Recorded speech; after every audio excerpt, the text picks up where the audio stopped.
प्यारे बच्चों नमस्कार। आज की ऑनलाइन क्लास में आपका स्वागत है। प्यारे बच्चों, आज हम कक्षा 6 विषय सामाजिक विज्ञान हमारा भारत एक पुस्तक में से अध्याय 2 वैदिक काल कार्य पुस्तिका के प्रश्नों को हल करने वाले हैं। तो जो बच्चे चैनल पर नए हैं या जिन बच्चों ने अभी तक चैनल को सब्सक्राइब नहीं किया, सब्सक्राइब कर लें और अपने साथियों को शेयर जरूर कर दें। तो शुरू करते हैं आज की क्लास। आप अपने स्क्रीन पर देख सकते हैं वैदिक काल क्रियाकलाप 1 लिखा हुआ है। आओ जानकारी प्राप्त करें कि वैदिक सभ्यता की सामाजिक सांस्कृतिक स्थिति आज की सामाजिक सांस्कृतिक स्थिति में क्या समानताएं हैं। तो आज भी परिवार पितृसत्तात्मक हैं। पुत्र को पिता की गोत्र से ही जाना जाता है। ये पहले भी जाना जाता था। परिवार के बड़े पुरुष यानी मुखिया के हाथ में सारी संपत्ति और सदस्यों पर नियंत्रण है। तो ये पहले भी होता था। तो ये समानताएं हैं। आगे है, अपने अध्यापक से जानकारी प्राप्त करें कि वेदों में जो लिखा गया है वह आज भी लोग उन्हीं रीतियों को ग्रहण करते हैं। आज भी यज्ञों की प्रधानता है। जन्म से लेकर मृत्यु तक के संस्कारों के अलावा अनेक कर्म दिवंगत आत्मा की शांति के लिए करवाए जाते हैं। रोगों को दूर करने के लिए तंत्र मंत्र का भी सहारा लिया जाता है, जिस प्रकार से वेदों के अंदर लिया जाता था। आगे है प्रश्न नंबर 3, वैदिक काल की राजनीतिक व्यवस्था और आज की राजनीतिक व्यवस्था की तुलना कीजिए। वैदिक काल में शासन प्रणाली राजतंत्रात्मक होती थी। राजा का पद वंशानुगत होता था, उसकी शक्तियाँ निरंकुश होती थी। जबकि आज की शासन प्रणाली लोकतंत्रात्मक है। लोग वोट डालकर अपने नेता चुनते हैं। सरकार की शक्तियों पर कानूनी अंकुश है। तो ये अंतर है। अपने दादा दादी के से जानकारी प्राप्त कीजिए कि मनुष्य के जन्म से लेकर मृत्यु तक अनेक संस्कार होते हैं। कौन कौन से? तो गर्भाधान संस्कार, पुष्पवंत संस्कार, सीमंत्योनयन संस्कार, जातक्रम संस्कार, नामकरण संस्कार, निष्क्रमण संस्कार, अन्नप्राशन संस्कार, चूड़ाक्रम संस्कार, विद्या प्रारंभ संस्कार, कर्णवेद संस्कार, यजोपवीत संस्कार, वेदारंभ संस्कार, केशांत संस्कार, समावर्तन संस्कार, विवाह संस्कार, अंत्येष्टि संस्कार। तो ये होते हैं संस्कार जन्म से लेकर मृत्यु तक। आगे चलते हैं।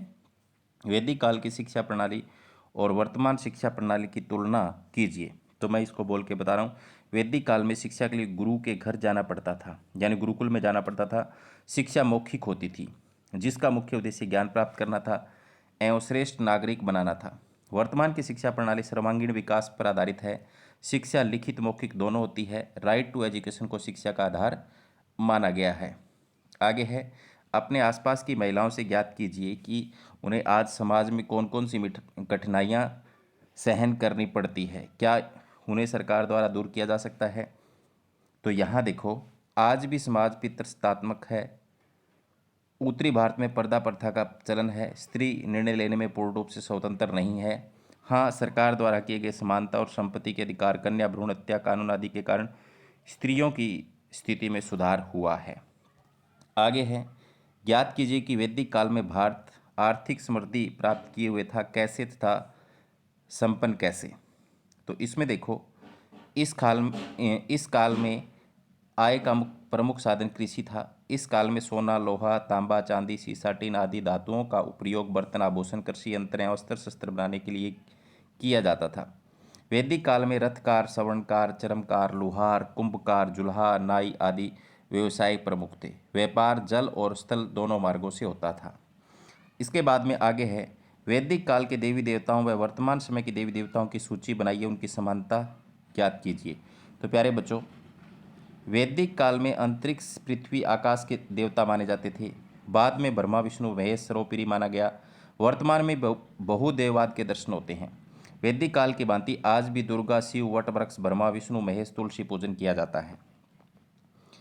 अपनी पुस्तक के दूसरे अध्याय में दिए गए 19 प्रमाणचित्र को देखते हुए वैदिक सभ्यता के प्रमुख केंद्र शहर की जानकारी इकट्ठा करें। वर्तमान समय में ये केंद्र शहर किन किन राज्यों में? तो गांधार अफगानिस्तान के अंदर है वर्तमान समय में। कुरु दिल्ली के अंदर है। कुरु दिल्ली हरियाणा। पंजाब उत्तर प्रदेश के सीमावर्ती क्षेत्र हैं।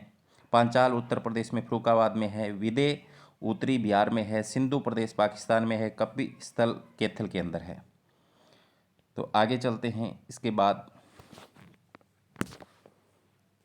प्रश्न नंबर 10 की तरफ। 10 में देखो, ज्ञात कीजिए कि वैदिक सभ्यता की वर्ण व्यवस्था ने आगे समय के बदलाव के साथ जाति व्यवस्था को जन्म दिया। इन कारणों का पता करें। वैदिक काल में कर्म पर आधारित वर्ण व्यवस्था की स्थापना की गई, जिनका जन्म किसी वर्ण में हुआ किंतु कर्म के आधार पर वे दूसरे वर्ण में चले गए। वर्ण व्यवस्था आगे चलकर जन्म पर आधारित होकर जाति व्यवस्था के रूप में सामने आई। आगे है वैदिक सभ्यता के दौरान प्रयोग के आभूषणों और वर्तमान समय में आभूषणों के रूप में आभूषणों में समानता देखते हुए चर्चा कीजिए। कानों की बालियां, गले का हार, बाजूबंद तथा पैरों में कड़े आदि वैदिक सभ्यता के दौरान प्रयोग होने वाले आभूषण वर्तमान समय में भी प्रयोग किए जाते हैं, तो ये समानता है। ज्ञात कीजिए किस प्रकार न्यायिक व्यवस्था में उस समय अग्नि, जल आदि परीक्षाएं ली जाती थी। छोटे झगड़ों का निपटारा गांव का मुखिया यानी ग्रामीण किया करते थे।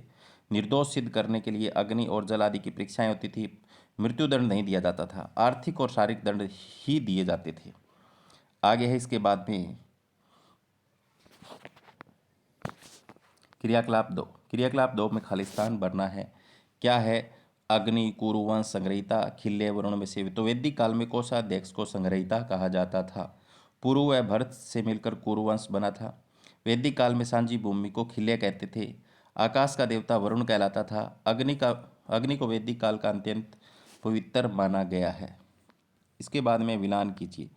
तो गांव के मुखिया को क्या कहते थे? तो मैंने यहाँ पर मिलान किया हुआ है, ग्रामीणी कहते थे। समाज हित में कार्य करने का आश्रम वानप्रस्थ है। वैदिक काल में महिलाएं थी गृह स्वामिनी।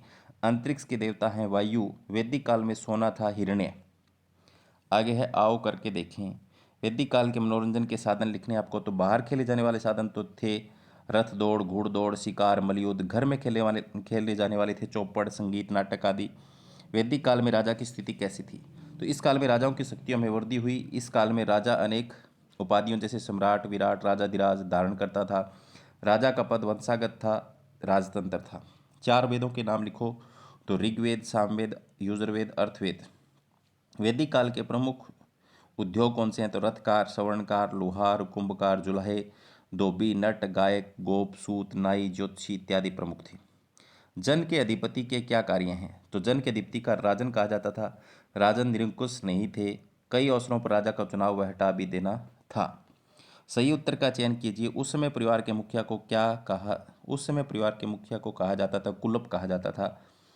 ऋग्वेद में मंडल व सूक्त क्रमशः हैं। तो 10,000, ये कितने हैं? 1,01,028 हैं। तो क्या ऑप्शन इसका सही होगा? 7 नदियों के सामूहिक क्षेत्र को क्या कहा जाता है? तो सप्त सिंधु प्रदेश कहा जाता है। तो तीसरा ऑप्शन इसका सही है। वैदिक काल में शरीर के ऊपरी भाग को ढकने वाले वस्त्र को क्या कहा जाता था? तो वास कहा जाता था। तो ये ऑप्शन सही है चौथा। गांधार वर्तमान समय में स्थित है। तो अफगानिस्तान के अंदर है। तीसरा ऑप्शन इसका सही है। निम्नलिखित शब्द क्या दर्शाते हैं? तो वैदिक काल की आश्रम व्यवस्था। तो मनुष्य की आयु को 100 वर्ष मानकर 4 आश्रमों में बांटा गया था। बहुदेववाद का अर्थ है ऋग्वैदिक धर्म की व्यवस्था या ऋग्वैदिक संस्कृति, धार्मिक वेद जिससे पता चलता है। मातृभूमि वैदिक काल में अर्थवेद में भूमि सूक्ति में उल्लेख है।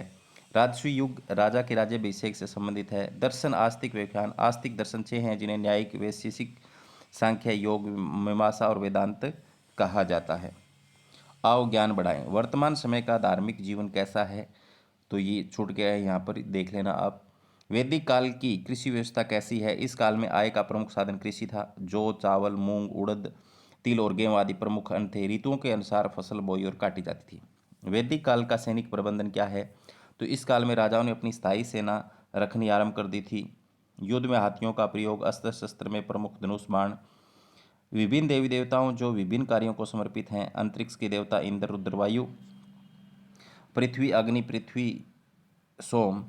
पृथ्वी के देवता ये हैं। आकाश के देवता सूर्य, वरुण, आदित्य हैं। वैदिक काल के पवित्र ग्रंथ कौन से हैं? तो वेद हैं चारों। आज के गांव की राजनीतिक व्यवस्था क्या है? तो लोकतांत्रिक पंचायत व्यवस्था है। यज्ञों की प्रधानता के कारण इस काल में यज्ञों की प्रधानता होगी। ऋग्वेदियों ने की रचना, उनके संचालन के पुरोहितों को होना, कई दिनों तक चलने के कारण यज्ञ आम जनता के पहुंच से दूर हो गए। वैदिक काल की आयात निर्यात की वस्तु में क्या है? तो वस्तु विनिमय है। वस्तु विनिमय का मुख्य साधन गाय होती थी। वैदिक काल में विभिन्न व्यवसाय क्या थे? तो पशुपालन, कृषि थे। वैदिक काल में महिलाओं की स्थिति कैसी थी? तो समाज में स्त्रियों की स्थिति अच्छी थी। धनी और राज परिवार में बहु विवाह प्रथा प्रचलित थी, सती प्रथा, बाल विवाह, पर्दा प्रथा नहीं थी।